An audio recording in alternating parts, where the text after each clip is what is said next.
Bonjour, je suis Catherine Barlois, coach en bilan de compétences pour Blue Midlife. Après des années comme chef de projet dans la recherche clinique, je suis devenue coach et je vous accompagne pour trouver votre voie professionnelle dès maintenant. Bienvenue dans ce podcast où je partage avec vous, seul ou avec mes invités, des conseils, des expériences, du coaching dans la bonne humeur. Alors, on est parti pour l'épisode du jour. Bonjour à tous et bienvenue sur l'épisode numéro 84 du podcast Blue Mid Voice où je reçois en interview Isabelle Meunier. Alors, j'ai rencontré Isabelle par LinkedIn et comme vous le savez, je suis très à l'écoute de tout ce qui peut amener plus de bien-être dans le monde du travail. Alors, comme j'ai eu recours à un psychologue du sommeil pendant mon burn-out, je me suis dit qu'un épisode dédié au fait de réapprendre à bien dormir ferait du bien à tout le monde. Donc, nous voilà partis pour l'épisode du jour. Alors, Isabelle est un médecin spécialiste du sommeil et de la vigilance, avec un parcours riche mêlant neurosciences, hygiène de vie, prévention des troubles du sommeil. Elle nous éclaire sur l'impact fondamental du sommeil sur notre quotidien et notre efficacité au travail. Alors, nous allons aborder des questions telles que pourquoi notre sommeil est-il un capital santé non négociable? Comment repérer nos signaux de fatigue et optimiser nos cycles de sommeil? Quels ajustements concrets mettre en place pour améliorer notre concentration et nos performances? Et encore bien d'autres questions. De la sieste caféinée aux impacts méconnus du travail de nuit, Isabelle nous livre des conseils précieux pour préserver notre rythme biologique et éviter la dette de sommeil. Elle partage également son expertise sur le sommeil des travailleurs décalés, l'importance de la lumière et les erreurs courantes à éviter. Un échange riche et éclairant à écouter sans tarder pour prendre ou reprendre soin de votre sommeil et de votre bien-être au travail. Donc, installez-vous confortablement et je vous souhaite une belle écoute. Et on est parti. Bonjour Isabelle. Bonjour Catherine. Comment vas-tu? Ça va bien. En tout cas, je te remercie pour cette invitation. Bah, merci à toi de me rejoindre sur Blue Mid Voice pour nous parler du sommeil. Mais avant de plonger vraiment dans le vif du sujet, est-ce que tu pourrais te présenter et présenter ton parcours, tes activités actuelles? Oui, bien sûr. Donc, je suis une maman de deux grands-enfants. J'ai deux chiens, quatre chats. Et puis, mon parcours plutôt professionnel, j'ai fait des études de médecine. Et puis après, je me suis intéressée à tout ce qui concernait l'hygiène de vie, le sommeil, l'alimentation. J'ai fait une thèse de neurosciences sur les effets de la privation de sommeil sur les rythmes circadiens, justement, de la performance. Et puis ensuite, j'ai eu l'opportunité de lancer un laboratoire du sommeil dans une ville à Dax, dans les Landes, Mhm. depuis 2005. Et maintenant, j'aimerais davantage m'orienter et cibler le sommeil des femmes enceintes. Et je prépare des formations pour les pros de la périnatalité, pour qu'elles aient plus d'infos et d'outils concernant les dames, les futures mamans et les futurs papas pour le sommeil pendant la grossesse. Donc, j'ai fait un site qui s'appelle doctosum.com où je vous invite à aller, où il y a des articles de blog, enfin plein de choses qui peuvent être intéressantes par rapport au sommeil. Ah, c'est vraiment génial, parce que c'est vrai que le sommeil pendant la grossesse, on dit profites-en, repose-toi, mais parfois c'est compliqué, donc oui, oui, oui. Bah écoute, j'espère que les personnes intéressées iront se renseigner. Moi, je t'ai fait venir pour une partie qui m'intéresse plus, c'est-à-dire le sommeil et le travail. Mais avant qu'on plonge vraiment, est-ce que tu pourrais nous redonner, on va dire, les fondamentaux au niveau du sommeil? Pourquoi c'est important de dormir? Qu'est-ce que ça nous apporte? Bah, le sommeil, ça fait partie de notre capital santé. C'est vraiment quelque chose qui n'est pas négociable. C'est un besoin comme de manger, d'uriner, d'aller à la selle. On peut vraiment pas s'en passer. Et puis le sommeil a plein de rôles et de fonctions. On ne les connaît pas encore toutes parce que la découverte du sommeil au niveau scientifique date de 1956, donc c'est quand même assez récent. Donc on voit que le sommeil, c'est pour se reposer, pour récupérer, pour classer des dossiers, je ne sais pas si vous avez vu vice-versa, mais ça explique mieux le fonctionnement de notre cerveau, pour classer des informations, pour trier, faire un petit peu tout ce qu'on doit faire dans notre grenier, par exemple.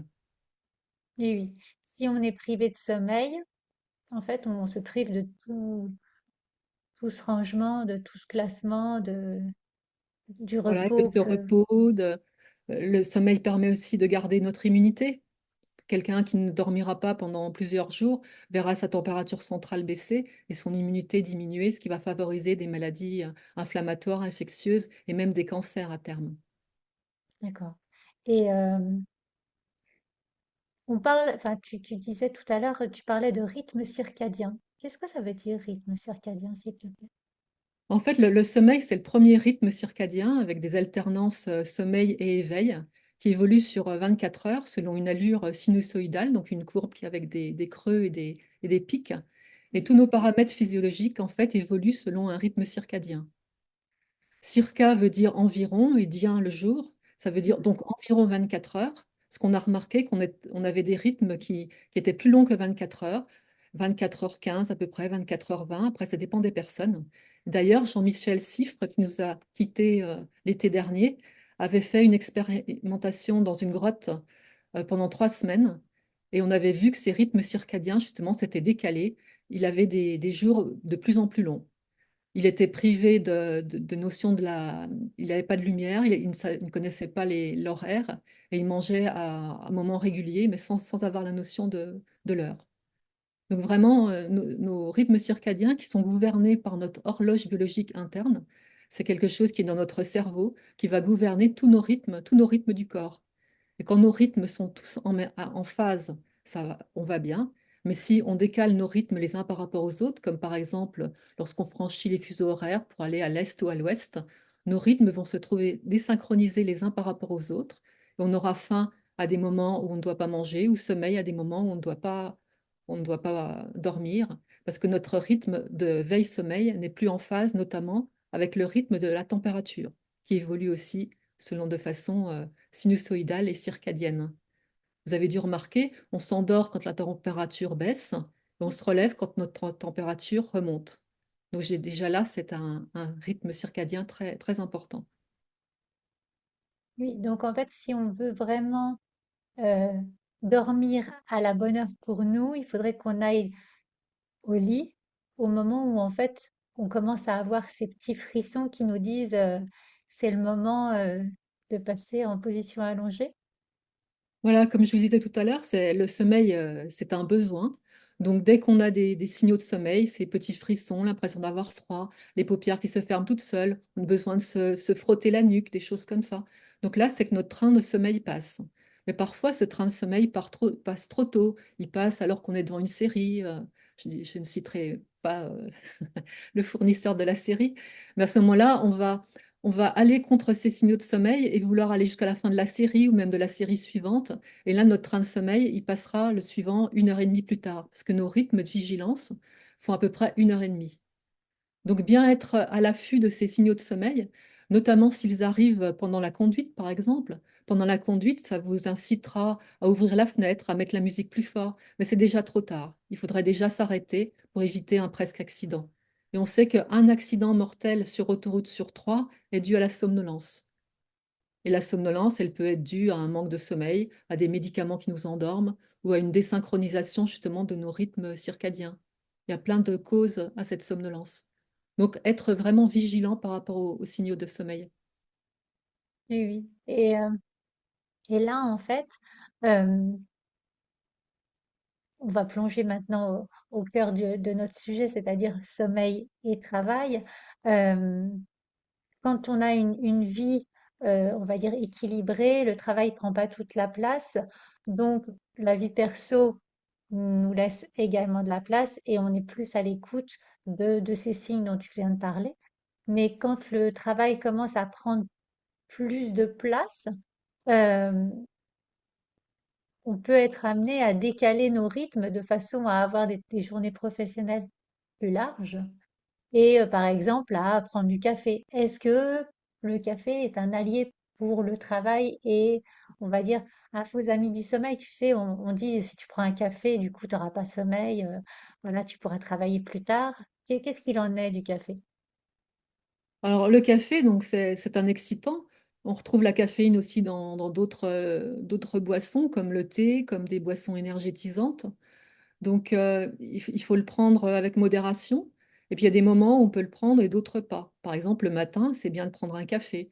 Ou en début d'après-midi, si on prend le volant et qu'on est habitué à faire la sieste, c'est bien de prendre une sieste caféinée, c'est-à-dire on prend le café et on dort 20 minutes après. Le temps que le café fasse effet, on se réveille et on peut reprendre la route tranquillement. Par contre, si on prend notre café le soir, ça va décaler notre courbe de température, nous rendre trop éveillés pour arriver à repérer justement nos signaux de sommeil. D'accord. Donc ça veut dire qu'en fait, si on prend un café le soir, ça va nous maintenir en température élevée, c'est ça? Ça joue Oui, sur... et trop éveillés surtout. D'accord, ok. Et, euh, et donc là, par rapport au café, bon, j'entends que c'est avec modération. J'entends la sieste caféinée qui donne deux alliés, en fait, le café d'un côté, mais aussi le sommeil sur une courte plage en cours de journée. Euh, Comment, en fait, le sommeil est relié à notre capacité à être efficace et concentré dans le travail?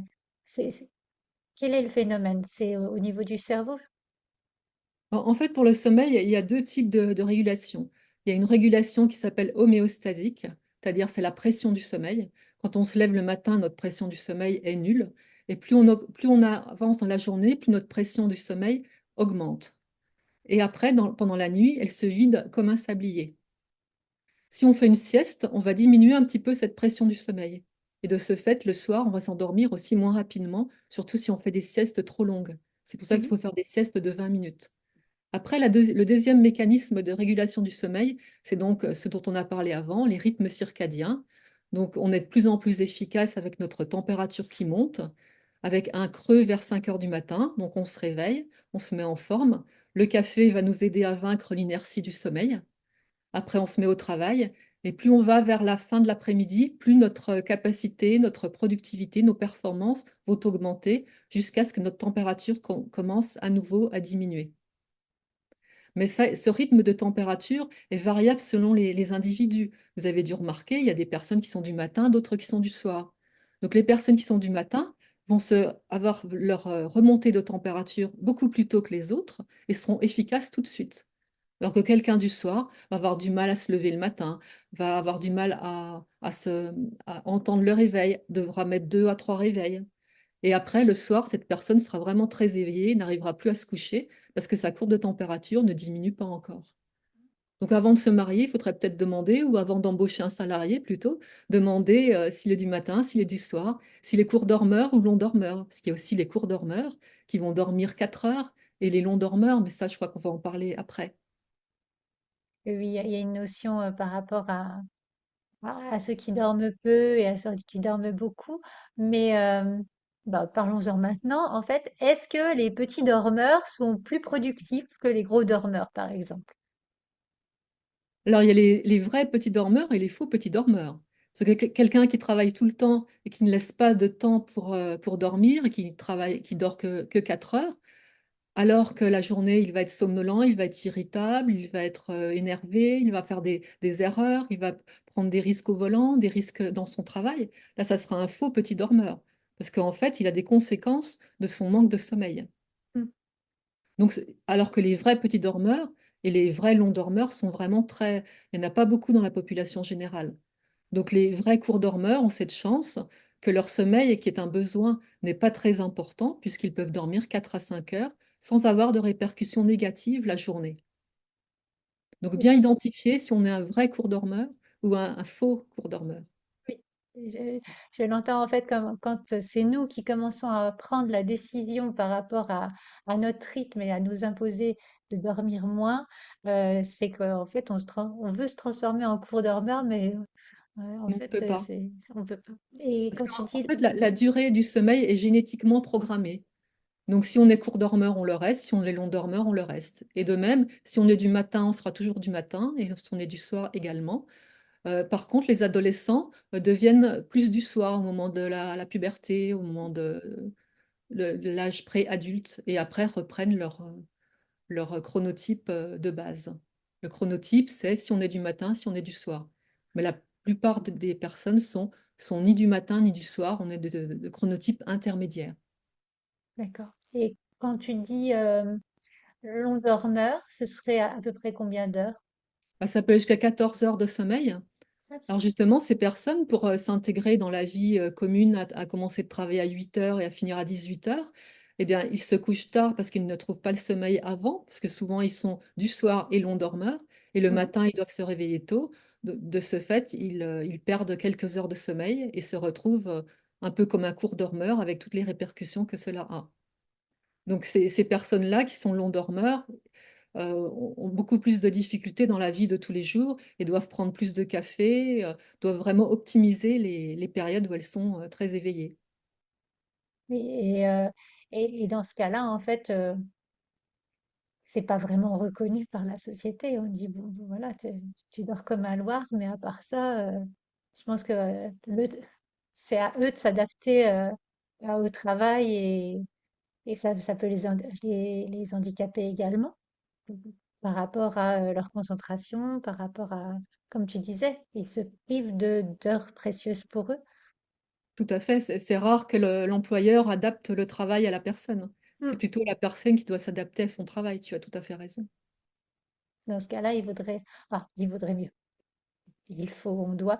Euh, mais j'entends que ces personnes-là, le cadre qui leur conviendrait mieux, ce serait un cadre en tant qu'indépendant, de façon Oui, à mettre leur tout à rythme, fait. quoi.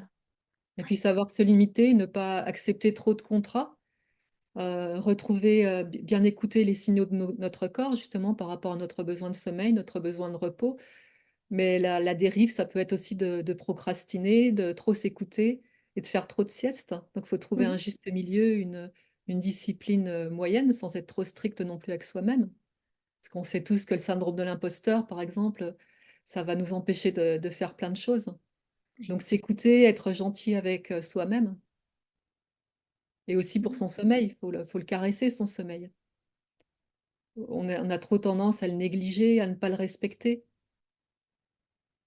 Oui, on finit par oublier en fait qu'on a besoin de ce sommeil réparateur pour être bien en journée et du coup on le contraint à une zone limitée. En fait, j'ai entendu deux choses importantes que je voudrais ressouligner, c'est la, la pression de sommeil. Comment tu l'as appelé?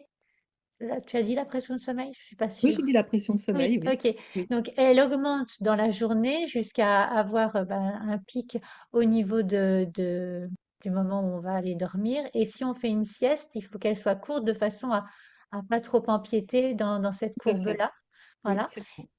Et d'autre part, tu as parlé de la température en fonction de si on est du matin ou si on est plutôt de l'après-midi ou du soir. Cette température, elle va être optimale en fonction de, on va dire, de notre efficacité par rapport à notre métabolisme, ou enfin nos rythmes chronobiologiques. Oh, j'utilise C'est peut-être pas les plutôt bons mots. c'est plutôt notre efficacité qui va être en phase avec notre rythme de température. Par exemple, quelqu'un qui est du Compétences. matin va avoir un pic l'après-midi qui sera plus précoce que quelqu'un qui est du soir. D'accord. Et puis après, dans la journée, c'est bien de se connaître aussi. Par exemple, moi, je suis du matin et je préférerais faire ma compta le matin et puis des choses plus légères l'après-midi parce que je vais être moins efficace. Hmm. Alors que quelqu'un qui est du soir pourra faire sa compta le soir, mais en même temps, ça va l'empêcher de s'endormir parce que quand on a trop de soucis ou trop de préoccupations, le sommeil ne vient pas. D'ailleurs, je conseille le soir de préparer son sommeil. Donc le préparer déjà en diminuant progressivement l'activité de la journée, en diminuant la lumière aussi dans l'environnement. Essayer de ne pas faire d'activités qui vont trop monter notre température corporelle, comme un repas trop gras, trop riche, trop de protéines le soir. Tout ça, ça va monter aussi notre température corporelle. Éviter les écrans, bien sûr. Oui, Éviter de se disputer avec son conjoint le soir, parce que tout ça, ça va empêcher le sommeil de venir. Et puis après, une fois que avant que notre train arrive, c'est bien de se préparer aussi au sommeil, qu'on a déjà préparé toute la journée, par de la relaxation, de la méditation, par un retour au calme.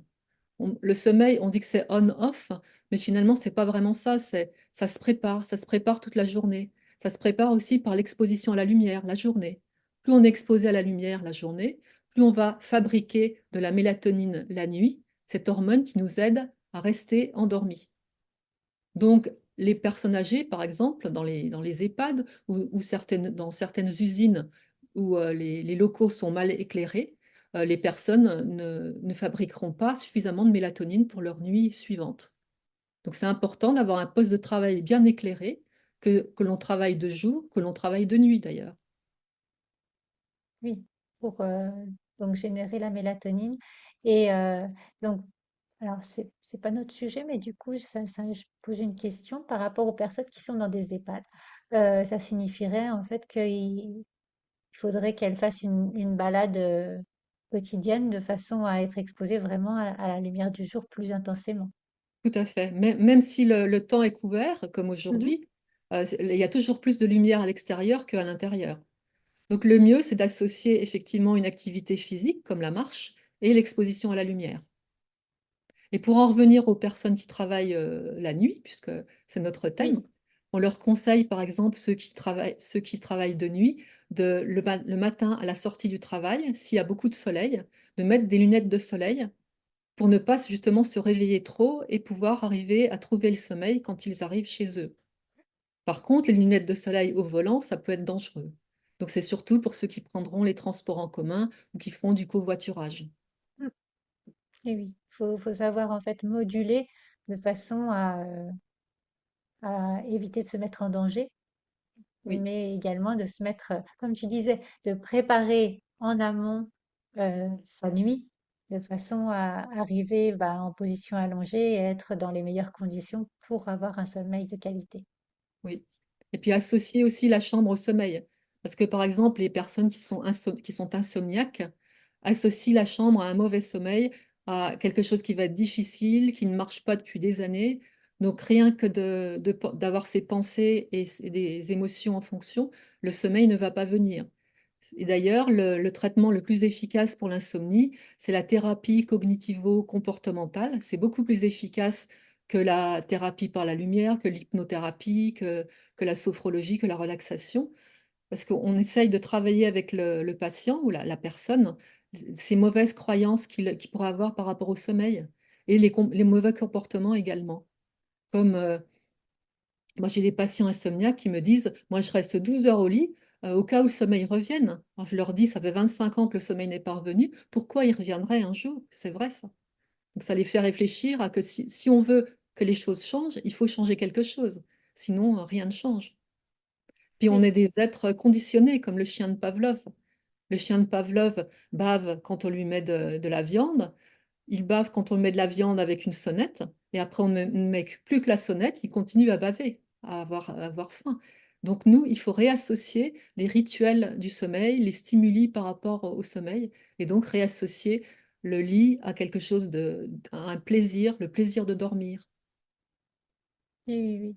Et tu parlais des TCC, alors technique cognito-comportementale, Thérapie, ou thérapie. cognitivo, thérapie, cognitivo, comme Mhm. cognitif, thé- euh, comportemental, les comportements. C'est ce que j'ai fait tout à fait quand j'étais en burn-out. J'ai récupéré mon sommeil comme ça. Mes nuits, c'était devenu du gruyère complet. Et en fait, la personne qui m'a accompagnée m'a dit, si vous vous réveillez en pleine nuit, vous vous levez. Voilà. Ça sert à rien de tourner dans votre lit. Levez-vous, vous vous mettez dans une chaise hyper inconfortable, mais tant que le sommeil n'est pas revenu, vous ne vous couchez pas. Donc en fait, j'ai réapprivoisé, pardon, Mm. mon sommeil comme Ouais, ça. Oui, voilà. oui, oui. Donc l'intérêt de se lever la nuit, c'est de réaugmenter notre sablier, notre pression du sommeil, parce que quand on est dans notre lit, elle se réapprovisionne pas. Et puis aussi de penser à autre chose et d'attendre le train suivant qui passe en général 1 heure et demie plus tard. Mm, En général, il ne passe pas avant, donc ça sert à rien de l'attendre avant. Donc c'est mieux de oui, faire autre chose, de penser à autre chose. tout à fait. Parce que quand on reste allongé, on Voilà, tourne, on tourne, on et puis vire, on commence à avoir des pensées pas pas terribles. forcément positive, Voilà, on est d'accord. Donc oui, oui, oui, se lever de avec des façon à... injonctions paradoxales, il faut que je dorme, il faut que je dorme. C'est ça. D'ailleurs, les scientifiques ont déjà fait une expérimentation à payer des étudiants, à leur proposer une grosse somme s'ils dormaient. Donc, bien sûr, ils n'ont pas dormi, ils n'ont pas Ah bah réussi. oui. On ne peut pas dormir sur commande. Mm. Ah oui, oui, non, Et le sommeil n'est pas élastique non plus. Si on est programmé pour certaines durées de sommeil, ça ne sert à rien de vouloir dormir plus. Le sommeil, j'ai des patients qui me disent, mais qu'est-ce que je vais faire si à 4 heures du matin, je suis réveillée? Mais ce n'est pas une occupation, le sommeil. Si on a fini nos heures de sommeil, il faut faire autre chose. Ou mm, éviter de se coucher aussitôt. Ou éviter de prendre des somnifères. Si on est du soir et qu'on prend un somnifère à 18 heures, c'est contre nature. Écoutez vos signaux de sommeil, écoutez vos besoins, respectez votre capital sommeil. Mm. Et, euh, et j'entends ce que tu dis en fait. Si par exemple à 5 heures du matin on est réveillé, euh, dans ce cas-là on se lève. Et alors c'est bien quand on est indépendant, parce que dans ce cas-là on peut commencer à travailler. Bah, quand on n'est pas indépendant, c'est bien aussi de se retrouver, quand on est salarié, à la rigueur, un hobby où c'est là où on peut faire de la gymnastique si on est du matin. Oui. Et donc j'entends l'intérêt de la sieste. Disons, quand on est indépendant, c'est bien. Quand on est salarié, c'est bien de trouver une société qui va valoriser la sieste, qui va On l'autoriser. est dans la voiture aussi quand on travaille. Oui.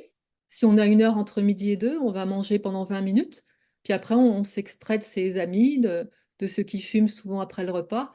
On est dans sa voiture, on prend un petit café, puis la sieste de 20 minutes. Mm. Et après, on revient au travail avec beaucoup plus de productivité et des meilleures performances. D'ailleurs, des grandes entreprises comme Google ou Yahoo préconisent la sieste et proposent à leurs salariés des endroits qui sont calmes, qui sont reposants, avec des fauteuils confortables. Et après, les performances sont beaucoup. C'est vraiment pas une perte de temps pour l'entreprise, ni pour le salarié. Mm. C'est vraiment à privilégier. Mais la sieste, c'est considéré pour les bébés et les personnes âgées, alors que tout le monde devrait faire la sieste, mais pas trop longue et tôt dans l'après-midi. Ça Oui, peut même oui. être une sieste de 5 minutes, hein. D'ailleurs, Salvador Dali prenait une petite cuillère sur son fauteuil et quand la cuillère tombait, c'est qu'il arrivait à avoir une perte du tonus et un début de sommeil profond, ça le réveillait. Vous pouvez faire ça avec vos clés de voiture si vous n'avez pas de cuillère en argent. Mhm. Oui, oui, oui. C'est vrai que j'avais entendu cette anecdote et je m'étais dit, oh, je devrais faire ça. Alors, bon, c'est vrai que j'ai mis l'alarme de mon téléphone et c'est, c'est moins fun qu'une cuillère en argent. Ça, c'est Oui, vrai. mais après, le corps s'habitue, le corps nous réveille Oui, au bout de 20 minutes après. oui, Et oui, d'ailleurs, oui. en parlant d'habitude, toujours pour nos travailleurs, si, s'ils sont habitués à faire la sieste en début d'après-midi et qu'un jour ils vont sortir de leur poste à cette heure-là, Mhm, le corps va leur servir, va leur proposer de faire la sieste alors qu'ils seront au volant à ce moment-là. Donc il faut éviter de conduire au moment où on fait la sieste habituellement, mhm. autant pour les travailleurs que pour les personnes âgées, par exemple. Évitez de prendre un rendez-vous en début d'après-midi si c'est l'heure où vous faites la sieste d'habitude. Oui, parce qu'il y aura cette perte de Cette vigilance. baisse de température, oui. Oui, oui. Et en fait, je suis en train de me dire, en t'écoutant, que de temps en temps, pour travailler plus intensément, ce que je fais, je prends des bouillottes. Mais j'avais pas fait le rapport. Je m'étais dit, oh, il fait froid l'après-midi. Je suis Mhm. comme toi, je suis du matin, c'est pour ça qu'on enregistre ce podcast en début d'après-midi. Parce que voilà, ça demande moins de concentration. Mais j'entends que, sans le vouloir, parce que je suis pas très café, Non plus. mon café, c'est ma bouillotte en fait. Ça me permet de garder ma température de corps élevée pour garder cette concentration. Donc oui, c'est soit pour le café, soit pour la bouillotte, vous verrez. Vous s'habillez chaudement. Moi, je m'habille Oui. chaudement l'après-midi. Sauf quand j'ai une vidéo, là, j'enlève le peignoir. Et moi, j'ai enlevé mon écharpe et mon gilet. Voilà. Donc oui, oui, c'est comme ça qu'on reconnaît ceux du matin, c'est qu'en fait, l'après-midi, ils sont emmitouflés parce que ça commence à Oui, ça tirer commence au à niveau baisser. de l'énergie. Tout à Tout à fait. fait. Et donc là, on a parlé en fait des différents jours, sans en différencier certains, mais est-ce qu'on pourrait revenir sur bah, les personnes qui ont un emploi salarié, généralement, elles ne travaillent pas le week-end, et parfois, en fait, la nuit du dimanche soir au lundi matin, euh, la reprise du travail peut générer un sommeil de moindre qualité, donc plus stress de temps en temps. Est-ce que cette nuit-là peut avoir un impact, on va dire, sur le reste de notre semaine? Et de même, est-ce que la nuit du vendredi soir où on est plus relâché puisque le travail est derrière nous, est-ce que ce vendredi soir-là, le sommeil est de meilleure qualité? C'est c'est Mais comment?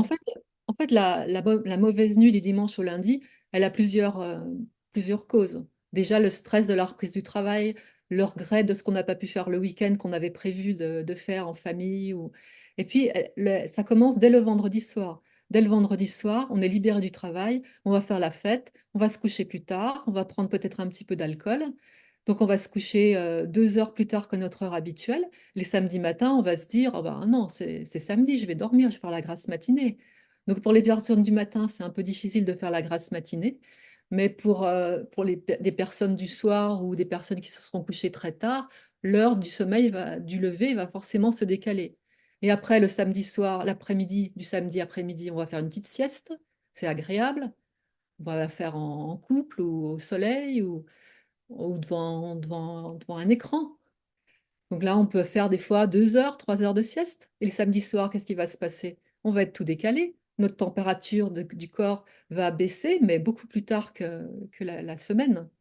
Donc on va encore se coucher plus tard. Et ça équivaudra à comme si on était allé dans un pays où il y avait 3 heures à 4 heures de décalage horaire. Donc le dimanche soir, on ne peut pas remettre nos pendules à l'heure aussi rapidement. On n'a pas sommeil quand on se couche. On est anxieux de la reprise du lendemain. Et le lendemain matin, on n'arrive pas à se lever. Et après, il faut au moins 3, 4 jours pour se remettre dans le nouvel horaire du travail. Et là, c'est le week-end qui arrive à nouveau. Donc finalement, on est toujours en décalage horaire, en jet lag. On l'appelle aussi le jet lag social. On ne veut pas faire métro, boulot, dodo. Et puis le soir, on se dit, oh ben non, quand même, j'ai travaillé toute la journée. Ce soir, je vais profiter un peu de ma famille, je vais faire du sport, je vais regarder ma série. Et puis, on a du mal à se coucher. Voilà ce Oui, qui en se passe fait, le week-end. Donc imaginez pour les travailleurs en horaire décalé qui font oui. les 2-8, les 3-8, les 6-4, ils ont des rythmes complètement perturbés et ça va perturber aussi leur rythme métabolique, comme par exemple le rythme de l'insuline, le rythme du glucose. Et ça va favoriser des maladies comme du diabète, comme du trop de cholestérol. Et puis à force, ça va entraîner des maladies cardiovasculaires, des maladies neurodégénératives, des problèmes d'immunité, avec, comme on a dit tout à l'heure, des cancers, tout ça à Mhm. cause du dérèglement de leur rythme, de tout leur rythme. Alors, comment recaler nos rythmes? Tu vas me Ça va être poser ma la question. question. Tout à fait. Donc déjà, par la lumière. La lumière le matin. C'est ce qu'on disait tout à l'heure pour les Mhm. personnes en maison de retraite. Donc le matin, quand vous allez au travail, même si vous voulez jouer à la star, ne mettez pas vos lunettes de soleil. Exposez-vous bien. Allez, si vous avez le temps, promener le chien 10 minutes, un quart d'heure, si c'est pendant des moments où il fait jour. Ou allumez bien les lumières de toute la maison, de la salle de bain. Et puis l'activité physique, mais le matin, parce que tout ce qu'on va faire le soir, ça va, comme on a dit, augmenter la température du corps. Donc tout ce qu'on fera le matin, ça va avancer nos rythmes. Donc si vous êtes en décalage horaire parce que vous êtes allé à New York ou à Tokyo, la lumière et l'activité physique et les contacts sociaux et les repas pris à l'heure du pays vont vous aider à vous synchroniser ou à Mhm. vous resynchroniser. D'accord. Oui, en fait, c'est une hygiène de vie avant tout. Tu disais de préparer en amont, mais voilà, là, on peut préparer en amont. Euh, disons que quand on travaille de jour, euh, c'est peut-être plus simple de tout bien resynchroniser en faisant attention, nous, à notre hygiène de vie. Pour les personnes qui travaillent de nuit, c- ça nécessite peut-être plus d'énergie ou plus de discipline. J'aime pas trop ce mot-là, mais Et puis des conseils à suivre, c'est hmm, aussi à l'employeur à leur expliquer, leur laisser des espaces de pause, justement, à bien éclairer le poste de travail. Il faut éviter aussi tous les petits snackings de la nuit à base de choses sucrées et grasses, donc qui vont pas aider au sommeil. Éviter de ne pas fumer pendant le poste de travail de nuit et de ne pas boire trop de café, forcément, parce que quand la hmm, personne rentre chez elle, donc c'est aussi à l'employeur, pour les nouveaux travailleurs décalés, à expliquer un peu tout ça, aux médecins du travail également. Et oui, puis j'allais te les poser la personnes de question. nuit, souvent ont une double vie. Elles vont rentrer chez elles, surtout les femmes. Elles vont emmener Hmm, les enfants à l'école, aller les chercher à midi, préparer le repas. Donc finalement, elles ne dormiront pas, elles seront en dette de sommeil en permanence. D'ailleurs, le travail posté ou décalé chez les femmes a été autorisé seulement depuis 2001, je crois. Avant, c'était interdit. oui, Donc oui, maintenant, il y a par exemple, les hôtesses de l'air ont des cancers du sein et ça c'est déclaré maladie professionnelle à cause justement de la désynchronisation de leur rythme. Donc le d'accord. cancer du sein chez l'hôtesse de l'air est une maladie professionnelle. Alors j'allais dire, enfin, oui, c'est une belle avancée par rapport à cette reconnaissance-là, mais moi je suis toujours pour prévenir plutôt que guérir. Et ça montre en fait qu'il y a encore des avancées à faire par rapport à, bah, pas des prises en charge, mais oui, vraiment de la prévention euh, sur tous les postes à risque. Mm. Mm. Oui, oui. Et, euh, et donc, oui, tu parlais du médecin du travail. En fait, j'allais te demander quel pouvait être l'interlocuteur préférentiel dans le cas de postes décalés et de choses comme ça. Dans ce cas-là, oui, c'est le médecin du travail quand c'est des grosses sociétés, parce que les petites sociétés, le médecin du travail est quand même externalisé. Et en interne, c'est les RH, enfin les ressources humaines. ou- Je crois qu'il n'y a pas grand monde en interne qui s'en préoccupe. Je Hmm, pense que c'est plus aux salariés à regarder ce qui se fait sur Internet ou sur les podcasts, par exemple. Et puis, il peut aller aussi sur le site l'Institut national sommeil et vigilance, d'accord. INSV, qui procure pas mal de brochures, dont une que j'ai là pour les, je sais pas si on la voit, pour les horaires décalés, Mhm, oui, avec plein de conseils au niveau de l'alimentation, au niveau de l'activité physique.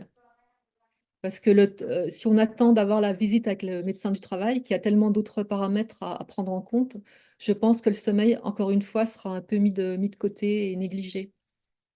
Donc, je pense qu'il faut que le salarié s'occupe vraiment de son sommeil lui-même et ne pas attendre qu'on lui en parle de l'extérieur, quoi. Il doit faire ses recherches un peu lui-même. oui, oui, oui. De la même façon qu'on disait que ça faisait partie de l'hygiène de vie, c'est reprendre sa responsabilité quand on en a la possibilité par rapport à la recherche d'informations et oui, oui. Oui. Et par rapport en fait aux personnes qui vont vers le burn-out. On l'a dit, ce sont des personnes qui par exemple étaient dormeurs moyens, mais qui veulent devenir court dormeurs, non, petit dormeurs, et donc qui Non, court vont dormeur, tu as raison. court Maintenant, dormeur. on dit court et long. Parce qu'avant, quand D'accord. on disait petit, les petits de taille ça leur plaisait pas, ce qui se comprend. Mhm. Et puis, long dormeur, non, je m'embrouille. Ça sera à couper. Oui. En tout cas, voilà, court dormeur. Euh, on ne peut pas devenir court dormeur, tu l'as dit toi-même. Ça veut dire qu'on va vers de la privation de sommeil qu'on s'impose à soi-même, en fait, pour avoir des plus grandes plages dans notre vie diurne. Euh, Ça peut être pour le travail. Il y a des burn-out personnels aussi, des parents qui sont très sollicités ou des choses comme ça. Euh, un bon sommeil, en fait, il va aller dans le sens de la prévention du burn-out. Tu l'as dit, ça a un impact non seulement sur le corps, mais aussi sur le cerveau. Euh, Comment est-ce qu'on peut rétropédaler les gens qui se sentent limite burn-out? Comment tu peux les aider à éviter le burn-out en remettant un bon sommeil Moi, je dans pense leur vie? par l'éducation au sommeil. L'éducation au sommeil, justement, qui est la première phase, la première étape de la thérapie dont on a parlé tout à l'heure, la thérapie Mhm, cognitivo-comportementale. Donc, essayer de retrouver une discipline par rapport à son sommeil. Parce que si on dort mal, ça va entraîner toutes les conséquences dont on a déjà parlé et ça peut entraîner aussi de la dépression. D'ailleurs, entre la dépression et l'insomnie, les insomniaques deviennent souvent dépressifs et les dépressifs souvent dorment mal. Donc, quelle est la poule, quel est l'œuf? mhm, Donc, bien retrouver ces signaux de sommeil, c'est son comportement par rapport au sommeil, ça mettra quelques points de côté pour éviter que le burn-out, sauf s'il a d'autres origines au niveau du travail ou d'autres choses favorisantes. Déjà bien gérer son sommeil, ça sera une bonne base. Comme dans la pyramide de Maslow, le sommeil fait partie de la base. mhm. Oui, oui, tout à fait. Oui, oui, oui, c'est, on va dire, c'est la base. Ok, je trouve pas d'autre mot. C'est les Euh, fondamentaux, voilà, c'est tout à fait. l'ancrage, c'est Oui, oui. Et donc là, en fait, euh, des gestes simples pour aller vers un bon sommeil, tu l'as dit. aller dehors pour déjà prendre de la luminosité ou alors avoir un poste de travail bien éclairé, écouter, on va dire, son corps, sentir cette température monte, qui descend, euh, s'offrir une sieste caféinée, se lever la nuit si on ne dort plus de façon à éviter de, de mouliner. J'utilise mon terme, mais pas le terme scientifique que tu as utilisé. Euh, Et surtout se Préparer, coucher quand on a sommeil. oui, Parce voilà, que oui. trop de personnes se couchent quand elles n'ont pas sommeil ou quand elles n'ont plus Mm. sommeil. Oui, oui. En fait, c'est écouter son propre rythme et pas forcément le rythme de ses proches ou de sa famille en disant, bon, bah, voilà. Oui. Euh, oui. Ce que font un peu nos ados. Hmm. Et est-ce que tu vois d'autres, parce que je vois qu'on arrive progressivement à la fin de cette interview, et est-ce que tu vois d'autres choses à partager autour de ce sujet si important du sommeil euh, par rapport à ses apports aux personnes qui travaillent? Bah, souvent, le week-end, comme on disait, on fait la fête. Ça peut être une nuit carrément blanche. Donc là aussi, il faut pas se coucher toute la journée parce que ça va aussi désynchroniser nos rythmes. Mhm. Et puis, essayer d'adapter son travail à son corps. Si on a le choix de se mettre en libéral, en indépendant, des fois, on ne peut pas être salarié. Certaines personnes, c'est vrai que c'est plus simple par certains aspects d'être salarié. Être indépendant, ça a ses avantages, ses inconvénients, mais parfois certaines personnes ne s'adaptent pas du tout au rythme salarié par rapport à son sommeil. Mhm. Et, Alors, voir en- avec le médecin du travail si on peut changer les horaires. Bon, parfois, il y a des horaires adaptables. On peut commencer entre 8 heures et 10 heures le matin, par exemple, et puis après terminer entre 4 heures et 6 heures le soir. Donc, profiter de cette labilité, ça peut être intéressant pour certaines personnes. Et puis, entre midi et deux, si on a 5 minutes pour la sieste, ça sera toujours ça. Puis, sur son poste de travail, si on commence à piquer du nez un petit peu sur l'ordi, ne pas hésiter à se mettre debout, à bouger un petit peu. Je pense pas que votre patron vous en voudra. Écoute, merci beaucoup Isabelle pour tous ces conseils. Donc, est-ce que tu peux nous redire où les personnes peuvent te contacter et ton site internet, s'il te plaît? Oui, alors mon site internet, donc doctosom.com. Donc doctsom.com. Donc vous trouverez des informations sur le sommeil en général et un petit peu plus spécifique sur le sommeil de la future maman. Mais la future maman, c'est une humaine comme vous et moi. Donc elle a à peu près les mêmes conseils à recevoir que le travailleur ou la travailleuse. Super. Bah, écoute, merci beaucoup Isabelle. Merci Catherine. Merci pour tout cela et puis ben, à très bientôt. Voilà, puis occupez-vous bien de votre capital santé autant que vos lingots à la banque. Voilà. Oui, ce sera la petite phrase de fin que nous retiendrons tous. Merci beaucoup Merci. Isabelle. À bientôt. À Au revoir. bientôt. Au revoir. Si cet épisode vous a plu, n'hésitez pas à le liker, à le partager, à mettre 5 étoiles sur votre plateforme d'écoute préférée. Et je vous souhaite une belle semaine.